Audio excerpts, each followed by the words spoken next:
cette célébration.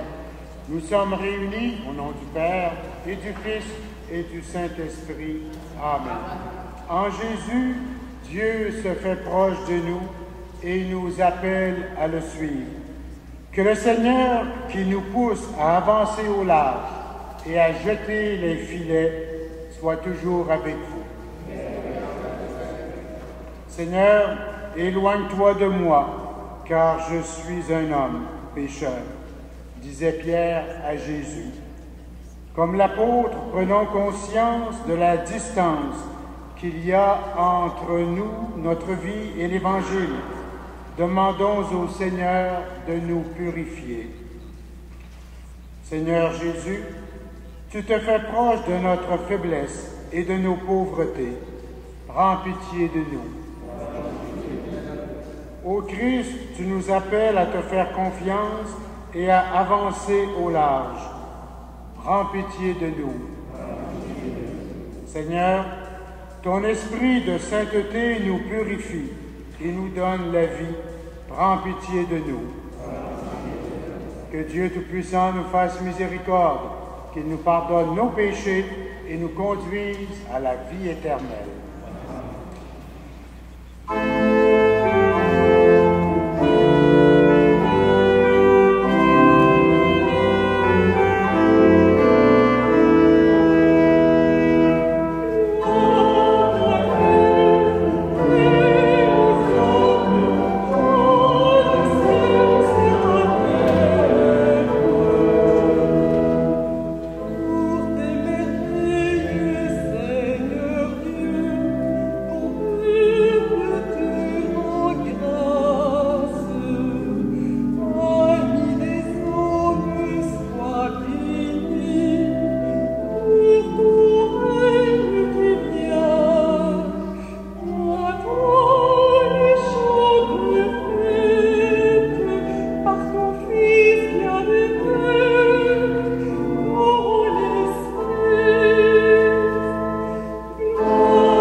Dans ton amour inlassable, Seigneur, veille sur ta famille.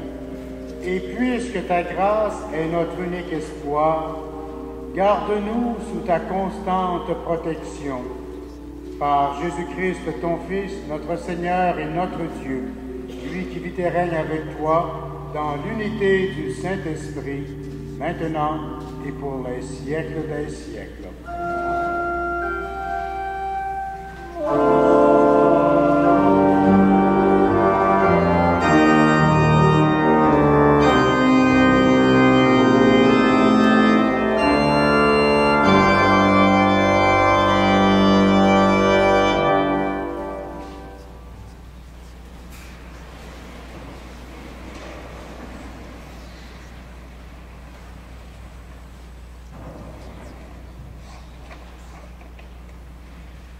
Lecture du livre d'Isaïe.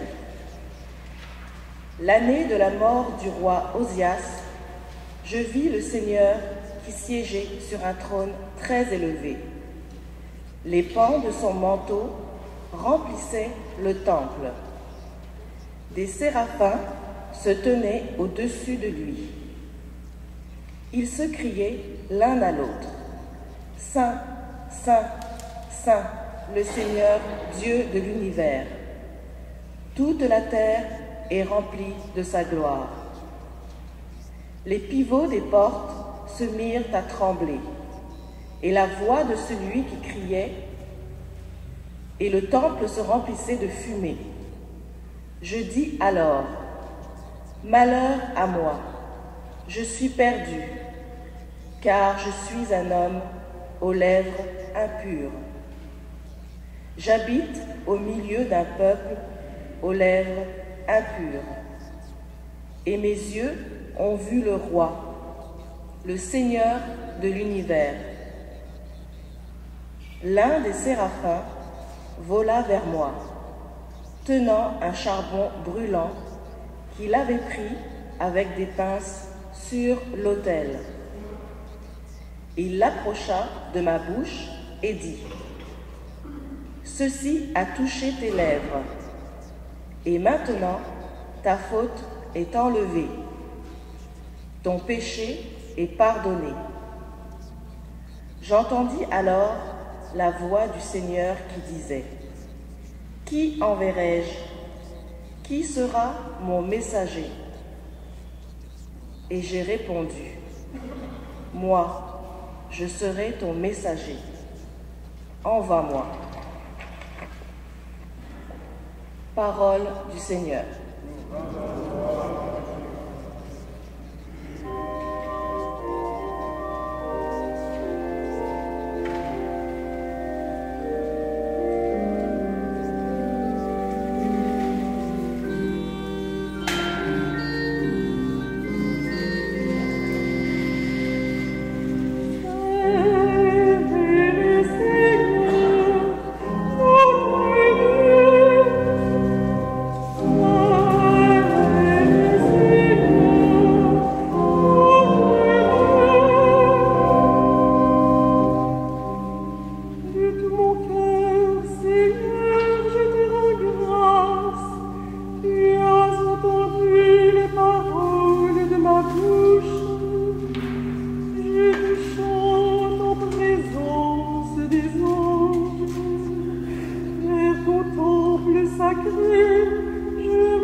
N'arrête pas l'œuvre de tes mains.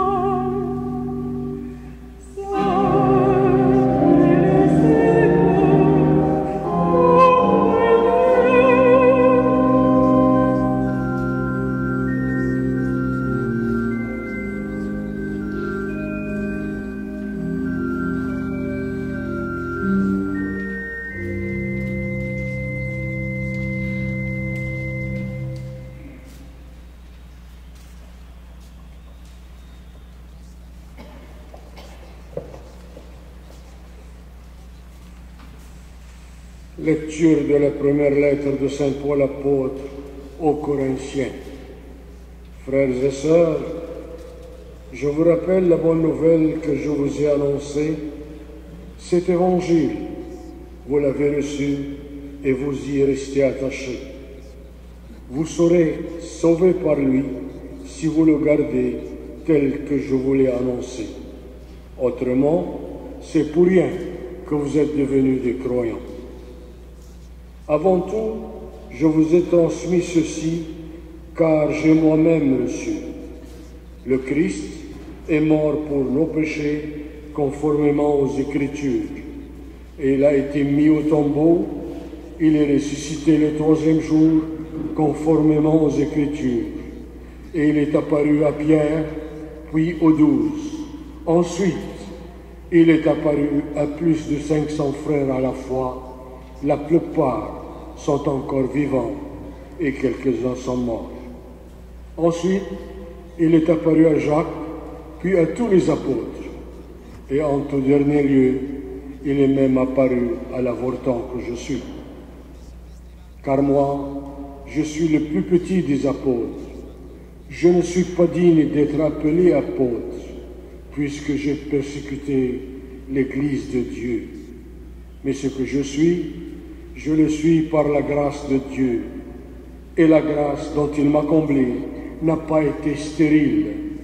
Je me suis donné de la peine plus que tous les autres. À vrai dire, ce n'est pas moi, c'est la grâce de Dieu avec moi. Bref, qu'il s'agisse de moi ou d'autres, voilà notre message et voilà votre foi. Parole du Seigneur.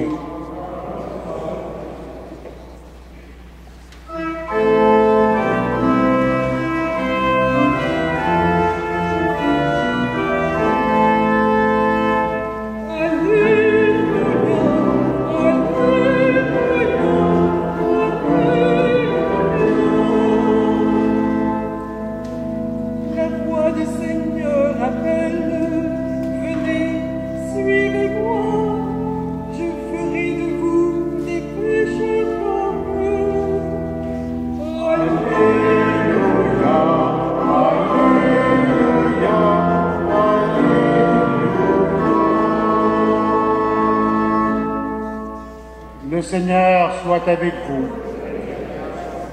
Évangile de Jésus-Christ selon saint Luc. Un jour, Jésus se trouvait sur le bord du lac de Génézareth. La foule se pressait autour de lui pour écouter la parole de Dieu. Il vit 2 barques amarrées au bord du lac. Les pêcheurs en étaient descendus et lavaient leurs filets. Jésus monta dans une des barques qui appartenait à Simon et lui demanda de s'éloigner un peu du rivage. Puis, il s'assit et de la barque, il enseignait la foule. Quand il eut fini de parler, il dit à Simon, « Avance au large et jetez les filets pour prendre du poisson. » Simon lui répondit, « Maître, nous avons peiné toute la nuit sans rien prendre, mais sur ton ordre, je vais jeter les filets. » Ils le firent, et ils prirent une telle quantité de poissons que leurs filets se déchiraient. Ils firent signe à leurs compagnons de l'autre barque de venir les aider. Ceux-ci vinrent, et ils remplirent les 2 barques à tel point qu'elles enfonçaient. À cette vue, Simon-Pierre tomba aux pieds de Jésus en disant, « Seigneur, éloigne-toi de moi, car je suis un homme pécheur. » L'effroi, en effet, l'avait saisi, lui et ceux qui étaient avec lui, devant la quantité de poissons qu'ils avaient prise. Et de même, Jacques et Jean, fils de Zébédée, ses compagnons. Jésus dit à Simon, « Sois sans crainte. Désormais, ce sont des hommes que tu prendras. » Alors, ils ramenèrent les barques au rivage et, laissant tout, ils le suivirent. Acclamons la parole de Dieu.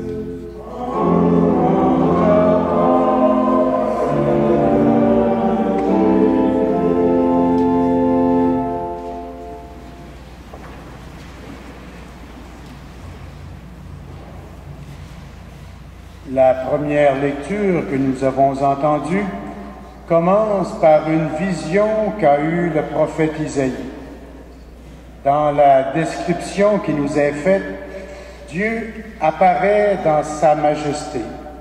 Il siège sur un trône important dans le temple, et les pans de son manteau remplissaient le temple, pendant que des anges se crient l'un à l'autre, « Saint, Saint, Saint, le Seigneur, le Dieu de l'univers, toute la terre est remplie de sa gloire. » Puis, un peu plus loin, c'est le début de la vocation d'Isaïe comme prophète.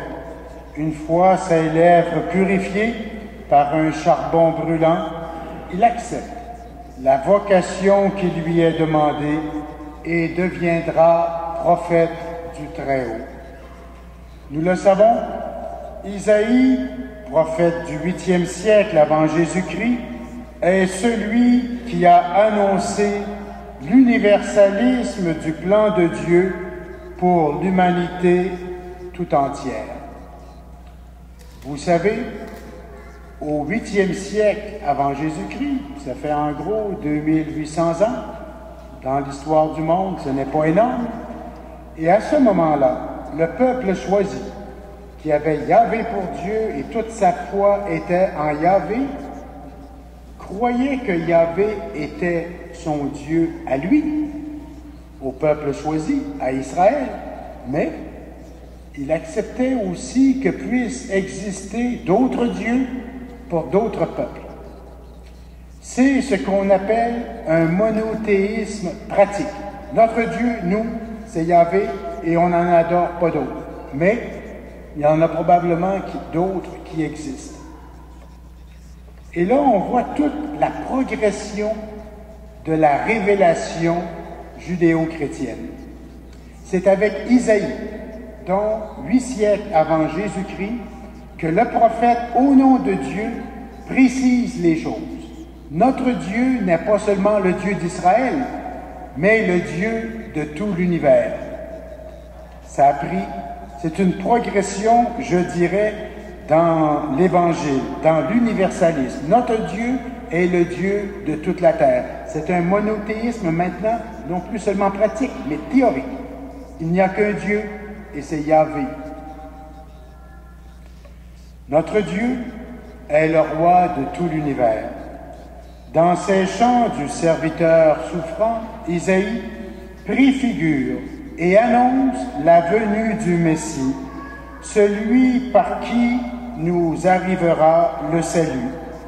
Lui qui, par ses souffrances et sa mort, expirera pour nous notre péché, et ce faisant, nous réconciliera avec Dieu.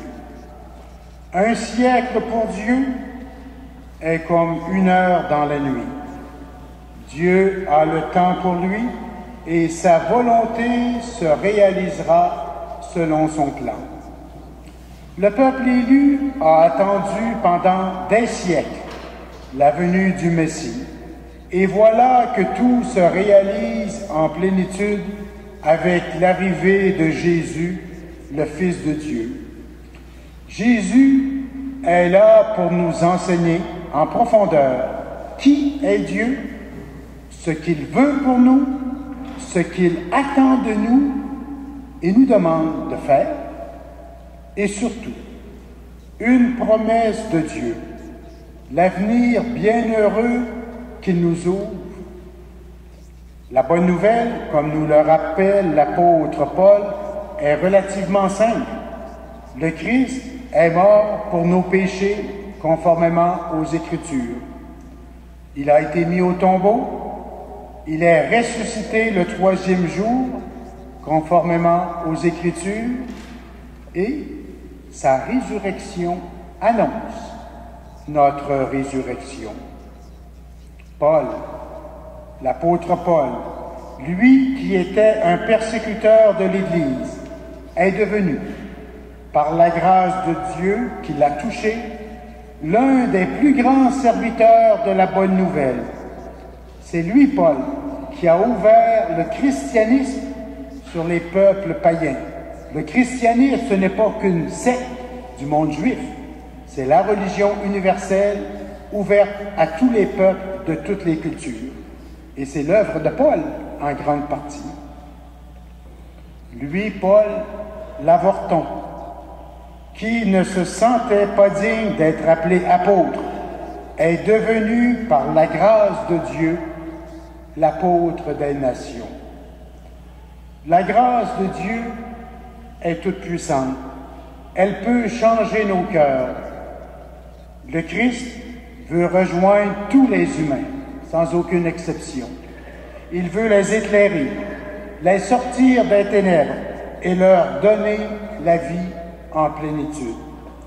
C'est le sens profond de l'Évangile de ce jour.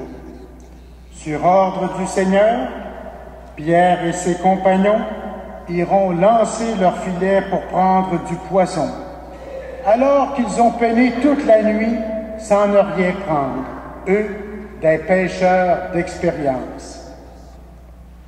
Par intervention divine, ils remplirent les 2 barques à tel point qu'elles enfonçaient. Pierre est saisi d'effroi devant une telle prise de poisson.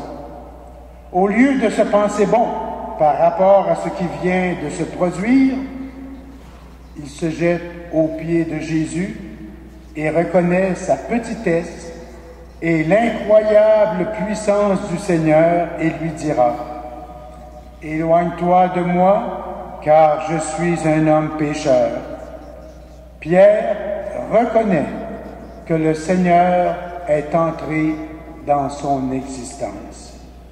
Et Jésus de lui dire: « Sois sans crainte, désormais ce ne sont plus des poissons que tu prendras, mais des hommes. » Il s'agit donc d'enlever les humains à l'emprise de la mort, et cette mort est symbolisée par la mer.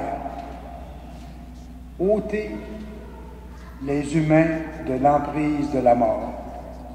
Le cœur de l'Évangile est un message de salut pour tous les humains.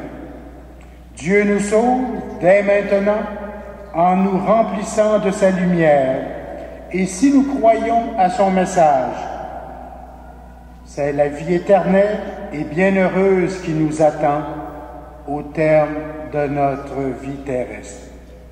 En tant que collaborateurs et collaboratrices de Jésus, nous sommes invités à jeter les filets, c'est-à-dire à faire tout ce qui dépend de nous pour conduire les gens, les emmener vers le Seigneur, mais tout en nous rappelant qu'ultimement, c'est la puissance de Dieu, pas nous, c'est la puissance de Dieu qui agit à travers nous, comme elle s'est réalisée, cette puissance, à travers Isaïe, à travers Paul, à travers Pierre et ses compagnons.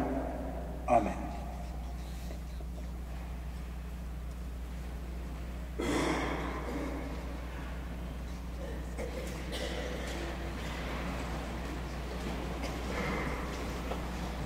Avec fierté, proclamons notre foi. Je crois en Dieu, le Père Tout-Puissant, Créateur du ciel et de la terre, et en Jésus-Christ, son Fils unique, notre Seigneur, qui a été conçu du Saint-Esprit, est né de la Vierge Marie, a souffert sous Ponce Pilate, a été crucifié, est mort et a été enseveli, est descendu aux enfers, le 3e jour est ressuscité des morts, est monté aux cieux, est assis à la droite de Dieu, le Père Tout-Puissant, d'où il viendra juger les vivants et les morts. Je crois en l'Esprit Saint, à la Sainte Église catholique, à la communion des saints, à la rémission des péchés, à la résurrection de la chair, à la vie éternelle. Amen. Bonne nouvelle pour tous les humains. L'Évangile n'a pas encore rejoint tous ceux et celles à qui le Seigneur veut donner son amour. Que notre prière les lui confie maintenant et nous rende disponibles à son appel.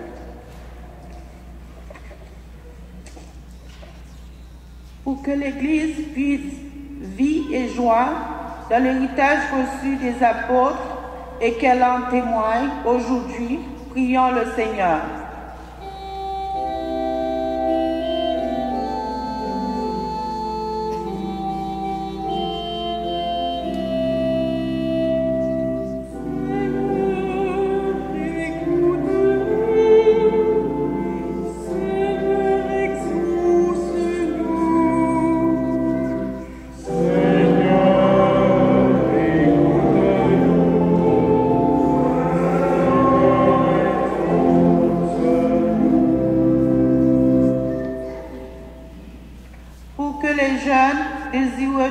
Le Christ soit accompagné dans leur discernement de son appel.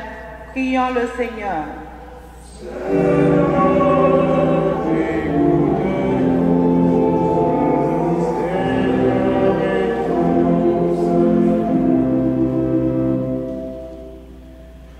Pour que dans tous les lieux de la mission se lèvent les témoins généreux de l'espérance offerte à chacun. Prions le Seigneur.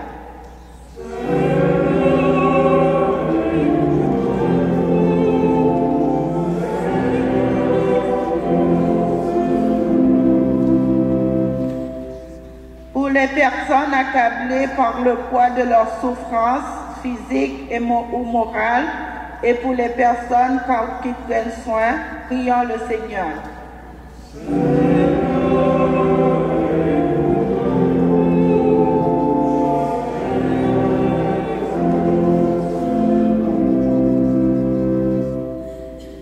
Avoir besoin des hommes, Seigneur, pour annoncer ton amour à tous tes enfants. Reste avec nous et redis-nous sans cesse le bonheur que tu nous promets, toi qui vis et règnes avec le Père, dans l'unité du Saint-Esprit, maintenant et pour les siècles des siècles.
Frères et sœurs, prions ensemble au moment d'offrir le sacrifice de toute l'Église. Pour te servir, Seigneur, nous déposons nos offrandes sur ton autel. Accueille-les avec indulgence pour qu'elles deviennent le sacrement de notre salut. Par Jésus-Christ, ton Fils, notre Seigneur et notre Dieu, lui qui vit et règne avec toi dans l'unité du Saint-Esprit, maintenant et pour les siècles des siècles. Le Seigneur soit avec vous. Élevons notre cœur. Rendons grâce au Seigneur notre Dieu. Vraiment, il est juste et bon de te rendre gloire, de t'offrir notre action de grâce toujours et en tout lieu. À toi, Père très saint, Dieu éternel et tout-puissant, par le Christ notre Seigneur. En naissant parmi les hommes, il les appelle à renaître. En souffrant sa passion, il a supprimé nos fautes. Par sa résurrection d'entre les morts, il donne accès à la vie éternelle. Et par son ascension auprès de toi, notre Père, il nous ouvre le ciel. C'est pourquoi, avec tous les anges et tous les saints, nous chantons l'hymne de ta gloire et sans fin nous proclamons.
qui es la source de toute sainteté, Seigneur, nous te prions.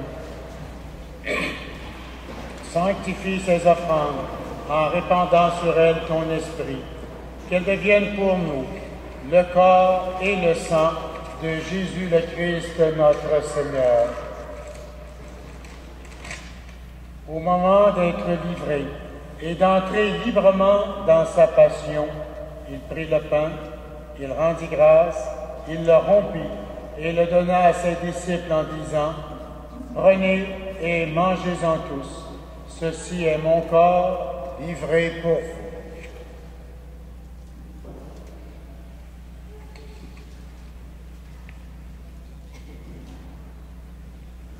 De même, à la fin du repas, il prit la coupe.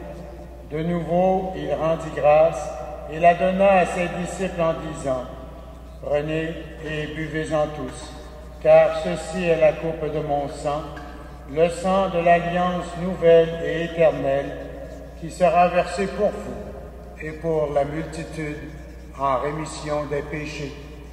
Vous ferez cela en mémoire de moi. »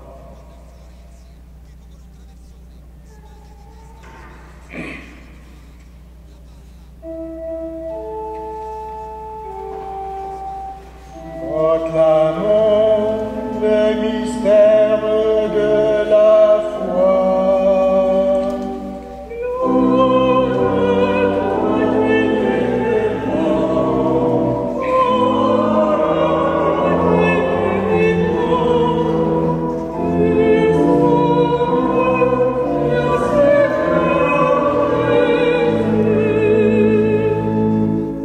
Faisant ici mémoire de la mort et de la résurrection de ton Fils, nous t'offrons, Seigneur, le pain de la vie et la coupe du salut.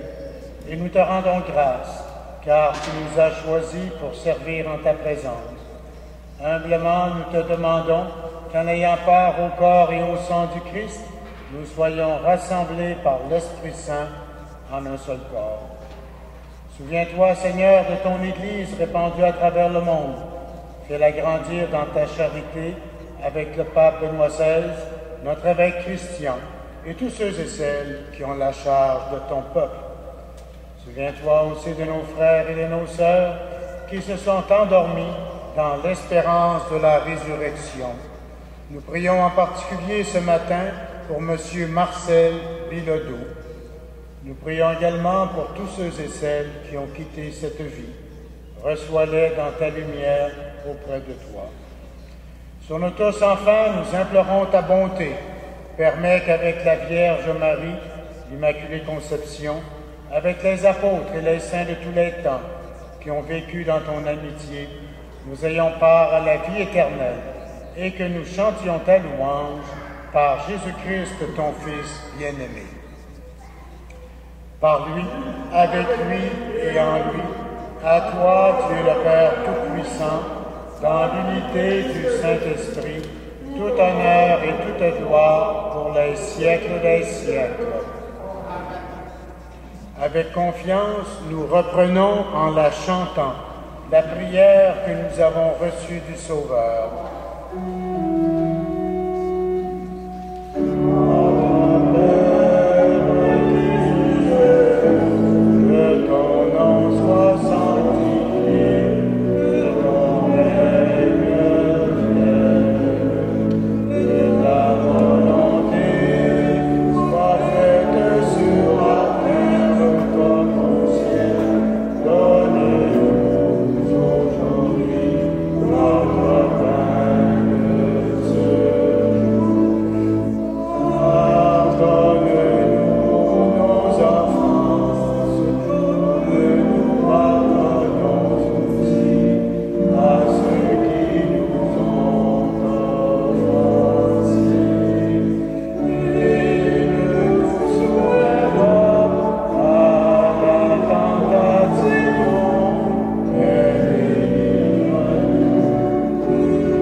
Seigneur, et donne la paix à notre temps.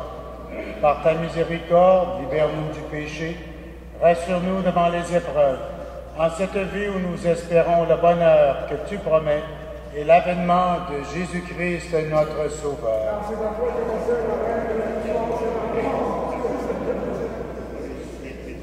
Seigneur Jésus-Christ, tu as dit à tes apôtres, je vous laisse la paix, je vous donne ma paix. Ne regarde pas nos péchés, mais la foi de ton Église. Pour que ta volonté s'accomplisse, donne-lui toujours cette paix et conduis-la vers l'unité parfaite, toi qui vis et règnes pour le siècle des siècles. Que la paix du Seigneur soit toujours avec vous.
Heureuses les invités au repas du Seigneur. Voici l'agneau de Dieu, celui qui enlève le péché du monde. Seigneur, je ne suis pas digne de te recevoir, mais dis seulement une parole et je serai guéri. Que le corps et le sang du Christ nous gardent pour la vie éternelle.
Prions le Seigneur.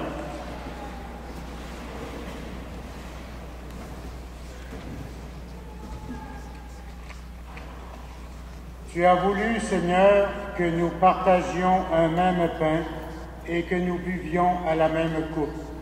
Accorde-nous de vivre tellement unis dans le Christ que nous portions du fruit pour le salut du monde. Par Jésus-Christ, ton Fils, notre Seigneur et notre Dieu, lui qui vit et règne avec toi dans l'unité du Saint-Esprit, maintenant et pour les siècles des siècles. J'ai appris hier qu'une ancienne marguière, elle était marguière quand je suis devenu curé il y a 6 ans, Madame Marie-Paul Étier, est décédée vendredi. Et elle était la conjointe de M. Fernand Groux, qui fait le service ici à l'hôtel depuis des années. Ce couple était un couple très engagé pour faire vivre, pour aider la paroisse. Alors, en mon nom personnel et en votre nom aussi, j'offre mes plus sincères condoléances à Fernand pour le décès de sa conjointe. Et les funérailles auront lieu ici même à l'église samedi prochain à 11h. Le Seigneur soit avec vous. Que Dieu Tout-Puissant vous bénisse, lui qui est Père, Fils et Esprit Saint. Bon dimanche, allez dans la paix du Christ.